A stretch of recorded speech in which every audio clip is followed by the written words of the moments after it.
تو تمام تر صفات کی معلومات اس میں ہوتی ہیں، جسمانی خد و خال، اس کا ایکسپوجر کیا ہوگا، داخلی اجزاء کیسے ہوں گے، 4 بنیادوں میں ترتیب کے اندر رمزی صورت میں یعنی کوڈیفیکیشن کی صورت میں یہ چیزیں کوڈ کی صورت میں موجود ہوتی ہیں، جس کو سائنٹسٹ جو ہیں، بایولوجسٹ جو ہیں، وہ مائکرو بایولوجسٹ جو ہیں اس کو پڑھنے کی کوشش کر رہے ہیں۔ لہذا 4 خاص بنیادوں پر ترتیب کے اندر یہ رمزی یعنی کوڈ کی صورت میں موجود ہوتے ہیں، اور میں نے آپ کو بتایا جو سالمے کو وجود بخشتی ہے یہ، اور ان بنیادوں کو اے یعنی میں نے آپ کو بتایا ایڈینائن ہے، تھائیمائن ہے، گیونائن ہے اور سائٹوسائن ہے، تو ان کے ابتدائی الفاظ سے ان کو لے لیا جاتا ہے، یعنی ATGC، آسان کرنے کے لیے کیٹ CAT&G یوں سمجھ لیں۔ ان ناموں سے ابتدائی حروف کے لحاظ سے انہیں پکارا جاتا ہے۔ ان حروف کی ترتیب میں جو فرق ہوتا ہے وہی فرق لوگوں کی جسمانی ساخت میں ہوتا ہے، یعنی ہر انسان کے DNA ڈفرینٹ ہے۔ عرب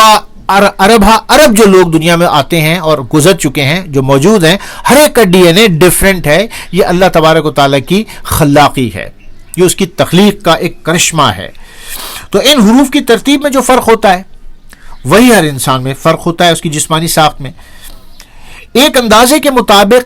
305 بلین نیوکلیوٹائڈز جو ہیں وہ ہوتے ہیں ایک انسان کے اندر، یعنی ایک DNA سالمے میں 305 بلین حروف موجود ہوتے ہیں، وہ کوڈز کی صورت میں ہوتے ہیں، اور ان کو کیا ہدایات ان کی ہوتی ہیں، انسان اس راز کو سمجھنے کی کوشش کر رہا ہے۔ مختصر کر کے میں آپ کو صرف اس میں سے بتا رہا ہوں تاکہ یہ موضوع کیونکہ بڑا طویل ہے اور still the research is going to be on the DNA and the genetic engineering، لہٰذا میں اس کو آپ کو ابریج کر کے بتا رہا ہوں۔ غرض کہ جارج مینڈل کی تحقیق کے بعد، جارج مینڈل نے بڑی تحقیق کی، اور اس کی تحقیق کے بعد جو جینیٹک سائنس ہے اس میں انقلاب آ گیا، اور جین کو وراثت کی یعنی ہیریڈیٹی کی ایک بیسک یونٹ اکائی کے طور پر تسلیم کر لیا گیا کہ انسان کے اندر چیزیں وراثتی طور پر جو منتقل ہوتی ہیں وہ DNA کے ذریعے ہوتی ہیں۔ DNA کے ذریعے ایک نسل سے دوسری نسل میں ان کا رنگ، ان کی ساخت، ان کے بولنے کا انداز، یعنی بیٹے کے اندر باپ کی آواز کی جھلک، چہرے میں اس کی جھلک، یعنی وراثتی طور پہ یہ چیزیں منتقل ہوتی ہیں تھرو DNA۔ یہ مینڈلز کی تحقیق کے بعد اس بات کو تسلیم کر لیا گیا۔ اس تحقیق کی بنیاد پر آج دنیا میں جینیاتی میکانیات یعنی جینیٹک انجینئرنگ جو ہے بڑے زور و شور سے اس پر کام جاری ہے۔ اب ہو کیا رہا ہے، اس کے اندر کافی مباحث موجود ہیں اور ہر حوالے سے اس پر ریسرچ جاری ہے۔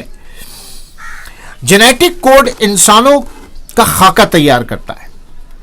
اس کو تیار کرنے میں مدد دیتا ہے جینیٹک کوڈ، اور بنیادی بیسک جو رول ہے جین کا وہ انسان کی ساخت کو بنانے میں کام آتا ہے،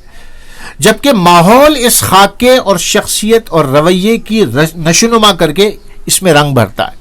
یعنی یہ ماحول اور جو قدرتی طور پہ انسان کے اندر جینیٹک تبدیلیاں آتی ہیں ان میں کیا فرق ہے اور کیا اثرات ہیں، یہ ایک طویل بحث ہے کہ کیا حیاتیاتی جبریت ہی اصل ہے۔ تو لہٰذا اس میں بنیادی نکات آپ کو بتاؤں، اور وہ یہ کہ ایک لمبی بحث فلسفیوں نے شروع کی کہ اب مذہب کی کوئی ضرورت نہیں ہے، کسی گائیڈ لائن کی ضرورت نہیں ہے، انسان کو جو تبدیلی اس کے اندر کرنی ہے ہم جینیٹک انجینئرنگ کے ذریعے اس میں تبدیلی کر سکتے ہیں، اس کی سوچ کو تبدیل کر سکتے ہیں، اس کی آنکھوں کے رنگ کو تبدیل کر سکتے ہیں، جسم کی ساخت کو تبدیل کر سکتے ہیں، اس میں جو برائیاں ہیں ہم جینیٹکلی ان چیزوں کو اگر ہٹا دیں اور ایک نئی لینگویج ہم ترتیب دے دیں جینیٹک میں، وہ جین جو انسان میں جرم پیدا کرتا ہے، یہ ایک مشگافیاں کی گئیں، اور اس کے ذریعے کہا گیا کہ جناب دیر is no need of religion, کہ اب ریلیجن کی کوئی ضرورت نہیں رہی، انسان نے جینیٹک انجینئرنگ میں اتنی ترقی کر لی ہے کہ وہ جین کے ذریعے انسان کے اندر تمام تر خرابیاں، آنے والی نسلوں میں جو بیماریاں اس کو ختم کیا جا سکتا ہے۔ یہ تو بات سمجھ میں آنے والی ہے،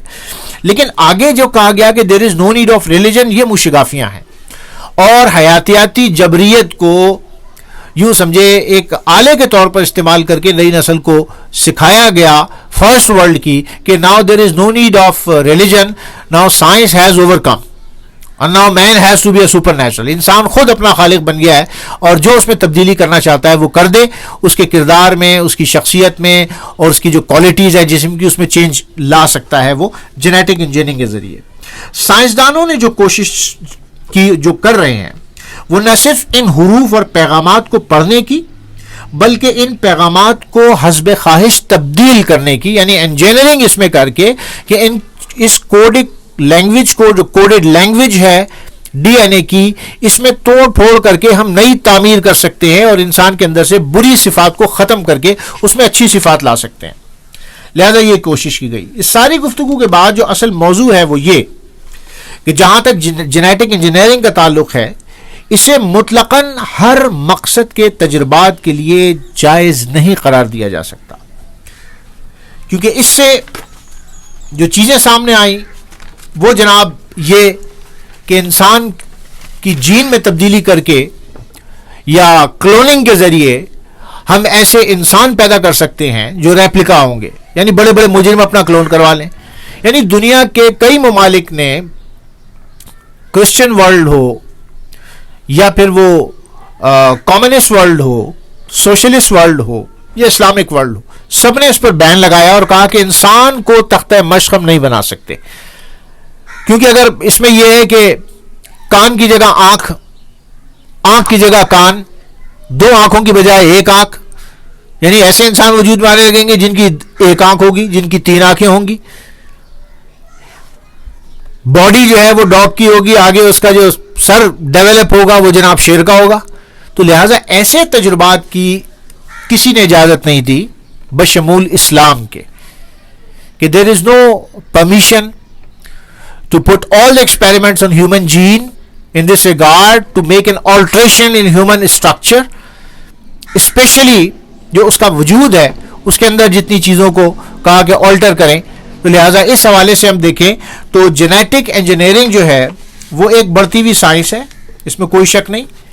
جینیٹک انجینئرنگ کو پودوں پر استعمال کیا گیا، ایسی دوائیں بنائی گئیں، ایسے ہربس کہتے ہیں کہ وجود میں لانے کی کوشش کی جا رہی ہے. گائے کے دودھ کے اندر ایسی خصوصیات پیدا کر دی جائیں کہ تمام تر ویٹامنس اس کے اندر موجود ہوں، بیماریوں کا علاج اس کے اندر موجود ہوں، بہت سی دوائیں کھانے کی ضرورت نہیں پڑیں گی. ایسے جینیٹک فوڈ کراپس کے اوپر ریسرچ. لہٰذا اس حوالے سے اسلام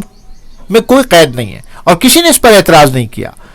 کہ اگر انسان کی صحت کے حوالے سے ریسرچ کی جا رہی ہے، جینیٹک فوڈ اگر بنائے جا رہے ہیں، جینیٹک میڈیسنس اگر بنائی جا رہی ہیں، جانوروں کے اوپر ایسی ریسرچ کی جا رہی ہے کہ ان کی بریڈنگ زیادہ ہونے لگے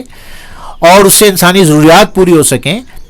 یا انسانی جین کی اس اسٹرکچر پہ ریسرچ کہ اس کی جو بیماریاں، جو ڈیزیزز جو انہیریٹ کرتا ہے وہ اس کو روکا جا سکے، ایڈز جیسے مرض کو روکا جا سکے، کینسر جیسے امراض کو روکا جا سکے. تو لہٰذا اس حوالے سے there is no restriction on religion, and there is no restriction even in Christianity, even in Islam. Islam permits the research, but Islam stops the research where there is a harmful effects upon society and the human race, کہ انسانی نسل پر اس کے نقصانات ہوں گے، انسانی معاشرے پر اس کے نقصانات ہوں گے، اخلاقی اقدار پامال ہو جائیں گی. لہٰذا ایک اتنا طویل موضوع ہے. آج جو میں نے آپ کو اس کے حوالے سے بتایا وہ صرف جین کے حوالے سے بتایا کہ انسانی مرکزہ جو ہیومن سیل ہے اس کے اندر جو مرکزہ ہے اس کے اندر کروموسومز ہیں، کروموسومز میں جینز ہیں اور جینز کے بعد ڈی این اے کا اسٹرکچر. اس اسٹرکچر کو سمجھنے کی سائنٹسٹ کوشش کر رہے ہیں اور اس لینگویج کو سمجھنے کی کوشش کر رہے ہیں. حالانکہ اس میں جو ہے ابھی بہت سی ایسی موشگافیاں کی گئیں جس میں کوئی حقیقت نہیں ہے. اس میں بہت سی ایسی فیری ٹیلز کو بھی شامل کر لیا گیا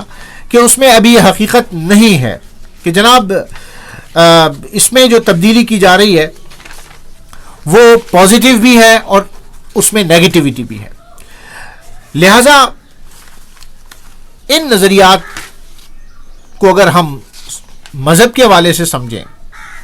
تو یہ ایک الگ اس کا موضوع ہوگا. لیکن یہ وہ سالمہ ہے جس میں 100 ٹریلین خلیے ہیں. اب یہ کہتے ہیں کہ یہ جو کوڈ ہے جس میں 3.5 ملین ورڈز موجود ہیں، اور اب تک سائنٹسٹ نے یہ کہتے ہیں کہ ایک ارتقا پسند ماہر حیاتیات فرینک سلیبری